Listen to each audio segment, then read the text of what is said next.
Good day everyone. For today's discussion, we will be having our lesson 2 for the physical education topic.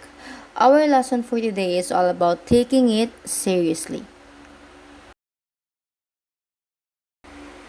For our lesson objectives, at the end of this lesson, you are expected to be able to determine risk factors related to lifestyle disease like obesity, diabetes, and heart disease. Okay, let's begin our topic. Participating in regular physical activity gives numerous benefits to your health. Maraming mga good benefits and good effects ang naibibigay ng pagkakaroon ng tamang pag-eehersisyo araw-araw. Other than making your body fit to the demands of physical activities, this can also aid in disease or illness prevention and treatment. So kapag nag-exercise tayo from time to time or nagkakaroon tayo ng regular physical activity, hindi lamang tayo basta-basta nagiging physically fit. Pwede din nating maagapan yung mga pwedeng sakit na dumating sa atin. The risks of diseases can be greatly reduced among individuals who participate in regular physical activity and achieve good physical fitness levels. Katulad nga ng nabanggit ko kanina, hindi lamang tayo nagiging basta-basta physically fit dahil sa pag-iihersisyo. Maraming mga benefits ang pagkakaroon ng regular physical activity or ng exercise from time to time. Regular exercise and good fitness have been effective in alleviating symptoms and aiding rehabilitation. Even as you become more active, it is important that you determine your risks of hypokinetic diseases or lifestyle diseases such as obesity, diabetes, and heart disease. Kung natatandaan po ninyo yung last nating discussion, yung physical activity pyramid, naka-indicate doon kung kailan at anong oras o ilang minuto mo lang pwedeng gawin yung mga specific activities na nakapaloob sa ating physical pyramid activity. Makakatulong yon yung pagsunod ng mga activities na yon para ma-maintain natin ang ating physique na tama at healthy. Okay, let's have risky business. Pag-uusapan natin dito kung gaano ka-importante ang pag-fill out ng mga medical forms at pagsabi ng totoo kapag tinatanong ng mga doktor or ng mga eksperto. Answering a medical history form or questionnaire is an important part of your health. Kaya nga po, hindi pwedeng paiba-iba yung details natin kapag nag-fill out tayo ng mga medical form. Hindi din po natin pwedeng dayain yung mga symptoms or mga feelings na nararamdaman natin kapag magpapa-medical or magpapa-check up tayo. These medical forms will help you become aware of medical conditions that you are at risk because of your family history. Kaya po, kapag nagsisinungaling tayo sa mga mini-fill outan nating forms or kapag tinatanong tayo ng doktor, kapag nagpapa-check up tayo, maaaring hindi natin ma-identify kung meron ba tayo ng mga sakit na meron yung mga kanunuan natin. Yung mga hereditary na tinatawag na sakit na namamana dahil meron yung lolo mo o yung lola mo tapos naipasa sa mama mo hanggang sa magkaroon ka rin kung hindi ka physically active. However, it is also important to know that your lifestyle also makes you susceptible to medical conditions. There are certain measures that are recommended to be taken as you become more active. We have here some lists. So these measures include evaluating your readiness for physical activity participation, such as answering the Physical Activity Readiness Questionnaire or the PARQ, assessing your current physical fitness level through physical fitness tests, setting your own physical fitness goals and making your own exercise program, and taking enough rest and sleep, and others. Also, It is important to determine your risk of acquiring lifestyle diseases or diseases associated with how one lives. Such diseases include obesity, diabetes, and heart diseases. Ito yung mga sakit na hindi naiiwasan lalo na kapag hindi mo mini-maintain yung pagiging physically active mo, yung pag-e-exercise mo at also yung pagkain mo ng tama. Let's come now to lifestyle. Dito natin pag-aaralan kung yung mga nakasanayan po ba ninyo pang araw-araw is tama or kailangan na nating palitan. Lifestyle refers to patterns of behavior or actions and choices one makes. Hence, your daily activities, physical activity participation, eating preferences, rest and sleep patterns, and many more are part of your lifestyle. Kung ano yung ginagawa mo sa pang-araw-araw, kung nag-exercise ka ba pang-araw-araw, yung mga gusto mong kinakain o yung mga bawal na kinakain mo din, yung pagtulog mo, kung anong oras ka natutulog, at kung nagpapahinga ka ba ng tama. Yan po ang lifestyle na tinatawag. So, kailangan ninyong i-observe kung tama po ba ang desisyon nyo sa lifestyle na ginagawa nyo ngayon. Determining your risk of lifestyle diseases is important for you to take necessary actions to address such risks. There are many risk factors related to lifestyle diseases. Risk factors are those factors that increase one's chances of developing a disease. These include factors that cannot be altered or changed and those that can be altered. Hypokinetic diseases such as obesity, diabetes, and heart disease are considered chronic diseases. These diseases are associated with lack of physical activity or too little regular exercise. Kapag panay kakain ng mga sweets, kapag panay kakain ng mga unhealthy foods, pwede ka magkaroon ng diabetes, especially kapag sobrang hilig mo sa mga matatamis na pagkain. And hindi lang yan. Pag nagkaroon ka ng diabetes, you are most likely to get fat or become obese. Nakakadagdag ng timbang ang pagkain ng too much sweets. Tandaan po natin, obesity significantly increases your risk of diabetes and high blood pressure, and these conditions are also intimately intertwined with heart disease. So for instance, may mga obese tayong mga tao na mas madalas yung magkaroon ng heart attack. Sabihin natin, 3 times greater than that of a person who has a healthy weight. So grabing epekto po kapag hindi mo inaalagaan yung sarili mo at hindi ka kumakain ng tama. Also, kapag hindi ka nagkakaroon ng proper exercise. Let's come now to hypokinetic disease risk factors, the factors that cannot be altered. First and foremost, we have here the age. So as you grow, your risk of contracting hypokinetic diseases increases. Bakit? Bakit habang tumatanda tayo, mas malaki yung chances na magkaroon tayo nitong mga hypokinetic diseases? Because nag-iiba po yung lifestyle natin. Nag-change natin yung lifestyle natin. Kung nung bata pa kayo, start from 10 p.m., tulog na kayo. Ngayon, 3 a.m. na, gising pa rin, wide awake, nasa cellphone, nagti-TikTok, nag-scroll sa Facebook at nagka-chat sa Messenger. Kaya, mas malaki yung increase ng pagkakaroon natin ng hypokinetic disease because of our age. Kasi nga, nag-change yung lifestyle natin. So, for example, the risk of your heart disease is approximately 3 times as great after 60 as before. The risk of back pain is considerably greater after 40. Next naman po, we have the hereditary. So, people who have a family history of hypokinetic disease are more likely to develop a hypokinetic condition such as heart disease, hypertension, back problems, obesity, high blood lipid levels, and other problems. Ito yung mga sinasabi kong namamana.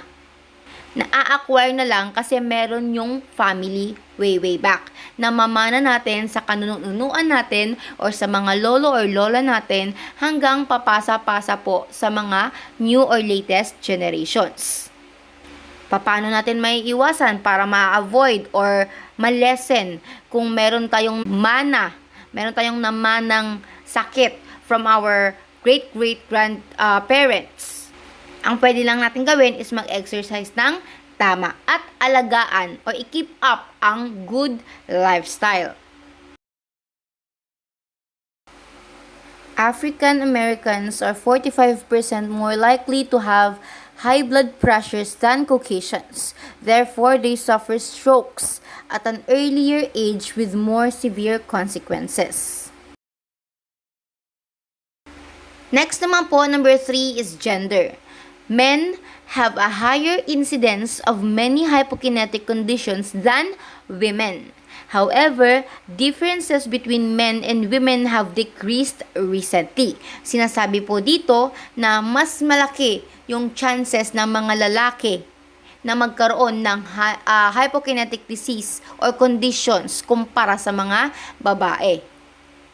Siguro na rin, hindi ko generalize or nilalahat, pero meron kasing mga lalaki na YOLO kung mabuhay. You only live once sila. Kumpara naman sa ibang mga babae naman, again, hindi ko po nilalahat, may mga babae tayong conscious sa kanilang health. Kaya masyado silang maalaga sa kanilang kapangangatawan or sa kanilang lifestyle. Kaya siguro, nabanggit dito, na mas higher incidence ang magkakaroon ang lalaki ng hypokinetic conditions kumpara sa mga babae. Pero, sabi nga dito, differences between men and women have decreased recently. Medyo naiwasan na po yung pagkakaroon ng mga comparison between men and women with regards their lifestyle and their healthy habits. This is especially true for heart disease, the leading cause of death for both men and women. Postmenopausal women have a higher heart disease risk than premenopausal women. Number 4, lack of regular physical activity. Regular exercise can help reduce the risk for hypokinetic disease. Of course, if you are physically active, nag-exercise ka, or again, katulad nga nung sa physical activity pyramid natin, na kahit everyday nagwawalis ka ng bahay ninyo, naglilinis ka ng bahay ninyo, which nakukonsider natin as exercise, we can help reduce the risk of the hypokinetic diseases. Pwede nating pangalagaan yung sarili natin kahit sa mga small steps or mga regular na physical activity exercises. Number 5 is diet. A clear association exists between hypokinetic diseases and certain types of diets.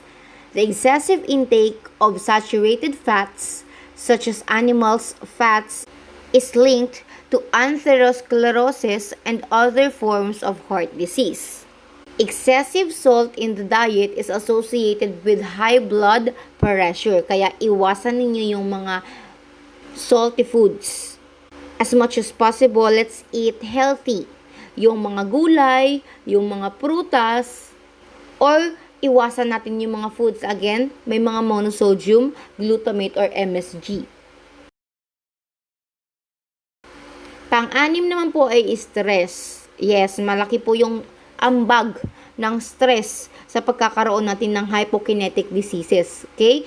People who are subject to excessive stress are predisposed to various hypokinetic diseases, including heart disease and back pain. Especially those people na yung pagko-cope up ng stress ay stress eating. Kung saan, grabing intake ng katawan nilang ng mga MSGs or monosodium glutamate foods, yung mga junk foods natin, yung mga unhealthy foods, random sweet foods or soft drinks. Tandaan natin, no? Nakakadagdag ng weight yung pagkain ng too much sugar. And nabanggit natin kanina sa diet na excessive salt or too much MSGs in the diet is associated with high blood pressure. Kapag nasobrahan kang pagkain ng mga salty foods, nakakadagdag siya sa high blood pressure ninyo. So, avoid that as much as possible. Statistics indicate that hypokinetic conditions are common among those in certain high-stress jobs and those having type A personality profiles. Number 7 is tobacco use. Smokers have 5 times the risk of heart attack as non-smokers. Mas malaki yung possibility na magkakaroon ng heart attack yung mga taong naninigarilyo or gumagamit ng mga tobacco kaysa doon sa mga hindi naninigarilyo or hindi gumagamit ng tobaccos.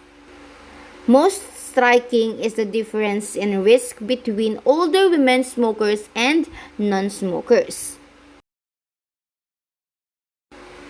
Tobacco use is also associated with the increased risk for high blood pressure, cancer, and several other medical conditions. Apparently, the more you use, the greater the risk. So, the more na naninigarilyo yung mga tao, the more na pwede silang magkaroon ng mga hypokinetic disease or magkaroon ng mga sakit. Stopping tobacco use even after many years can significantly reduce the hypokinetic disease risk. May mga taong nahihirapan itigil yung paninigarilyo kasi nakasanayan na nila yon at hinahanap-hanap na yun ng katawan nila.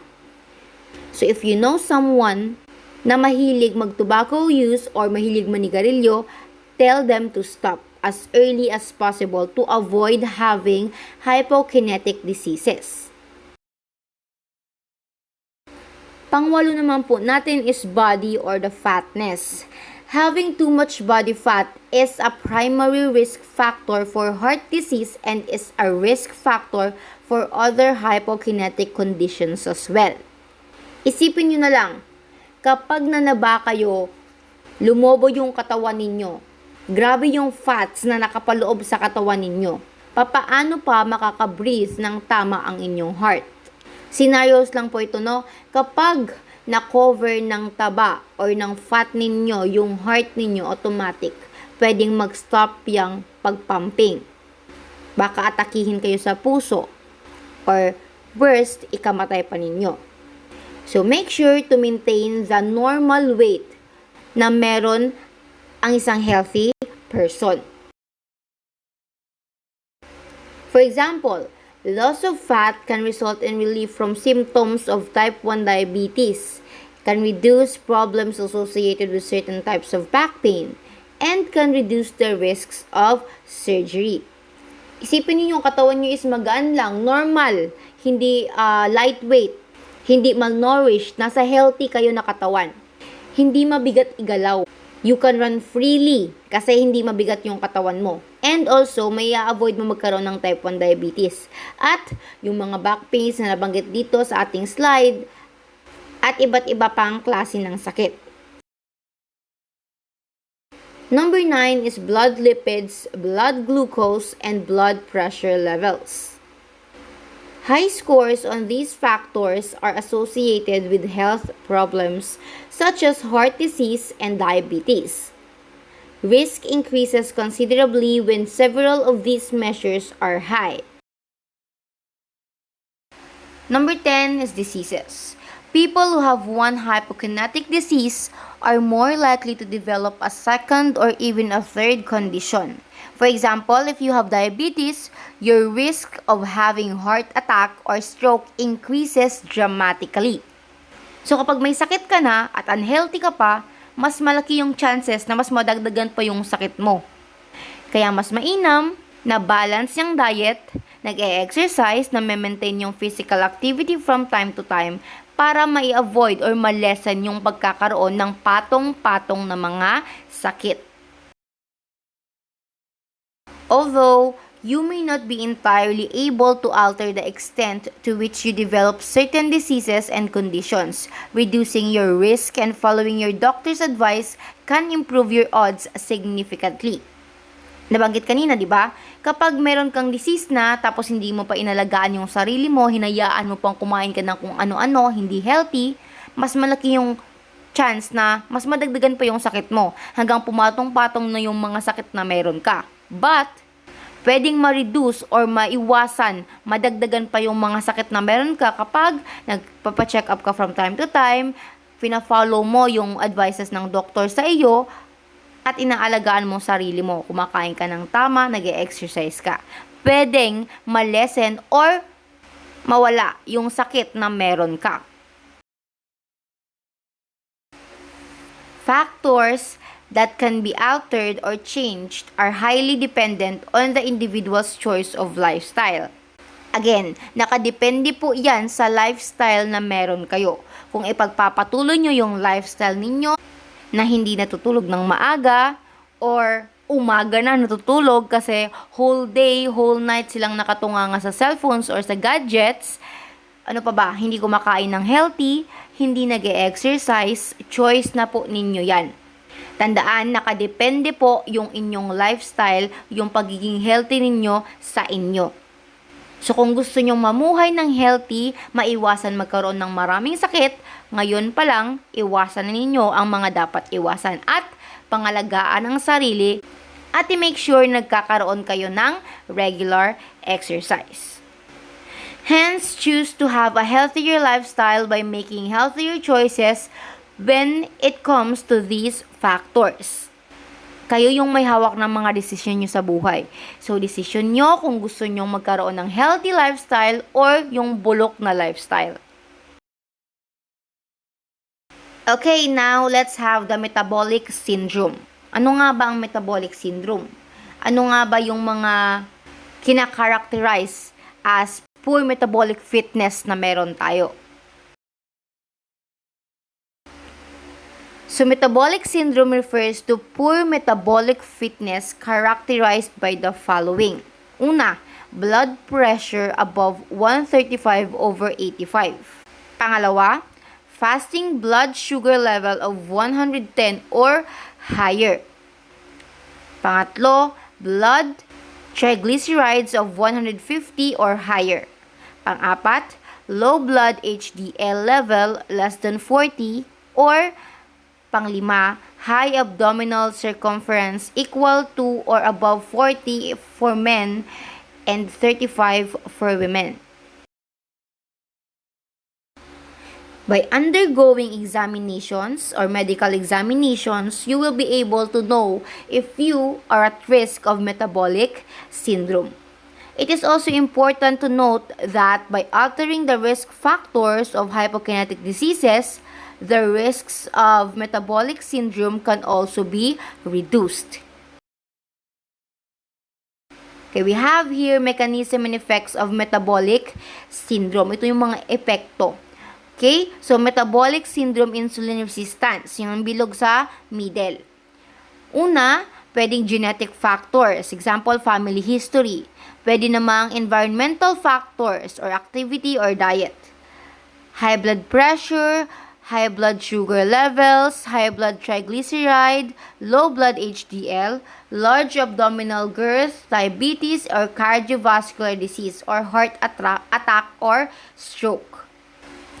Take note lang po, no, metabolic syndrome promotes coronary heart disease through several mechanisms. It increases the thrombogenicity of circulating blood, in part by raising plasminogen activator type 1 and adipokine levels, and it causes endothelial dysfunction.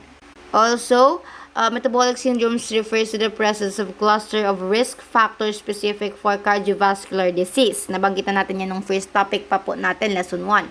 Metabolic syndrome greatly raises the risk of developing diabetes, heart disease, stroke, or all of those three. Katulad na nabanggit natin dito sa picture na ito, ganyan na po yung mga pwede nating epektong makuha kapag meron tayo ng metabolic syndrome. So, this is the end of our discussion. I hope na may natutunan kayo ngayon, may nalaman kayo at nakinig kayo dito sa ating video discussion. I will be sending the copy of this PowerPoint or this PDF to our GC para magkaroon kayo ng inyong mga notes. Make sure to copy our lessons. I'll be announcing random dates kapag mag-check na tayo ng notebooks for your notes. So, that's all for today. Bago kayo umalis, make sure po to clean or pick up the pieces of papers under your desk and turn off the electric fans and the projector kapag aalis na ng classroom. So, again, that's all for today. Goodbye, everyone. I'll see you by next meeting.